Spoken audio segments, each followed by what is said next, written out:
कहते हैं रात के 2 बजे के बाद अगर कोई आवाज सुनाई दे तो पीछे मुड़कर नहीं देखना चाहिए। लेकिन अमन को यह बात उस रात याद नहीं रही। अमन अपने कमरे में अकेला था। बाहर सन्नाटा था। मोबाइल की रोशनी में वह समय देख रहा था। रात 2:17। अचानक उसे लगा जैसे किसी के चलने की आवाज आई हो। फिर हल्की सी पायल की छन छन। अमन चौंका। इस बिल्डिंग में वह अकेला रहता था। इस वक्त ये आवाज, उसने खुद से कहा। वह उठकर दरवाजे की ओर गया। जैसे ही उसने दरवाजा खोला, सामने लंबा सा अंधेरा कॉरिडोर था।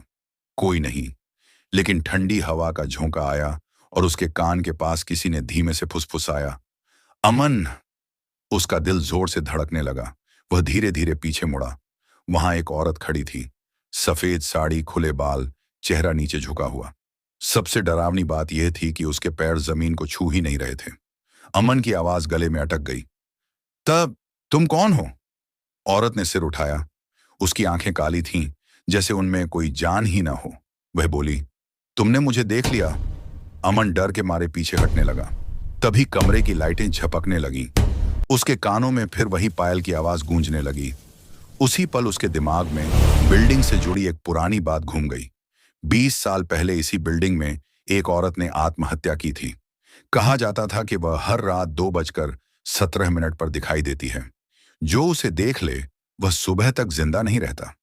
अमन चिल्लाना चाहता था, लेकिन आवाज नहीं निकली। औरत धीरे धीरे उसकी ओर बढ़ी और बोली, इतने सालों से कोई मुझे देखता नहीं था।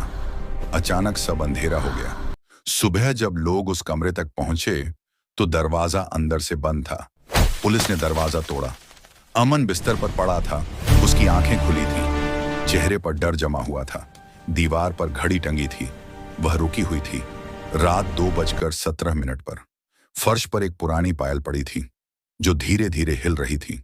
कहते हैं आज भी उस बिल्डिंग में अगर रात लकी, कुछ 2:17 तो गड़बड़ पर है। कोई आवाज यस सर। सुनाई दे तो पीछे मुड़कर मत देखना, क्योंकि वह अब भी वही है।